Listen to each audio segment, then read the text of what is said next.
Peppa Pig and the Silly Sniffles, Part 2. Pedro Pony comes in next.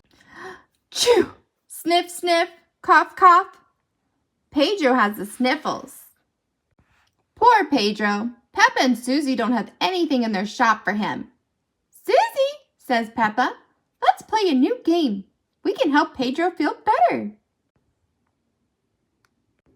Peppa and Susie go to their dress-up boxes and change into their new outfits. Then Dr. Peppa and Nurse Susie go to work. Let's have a look, Pedro, says Dr. Peppa.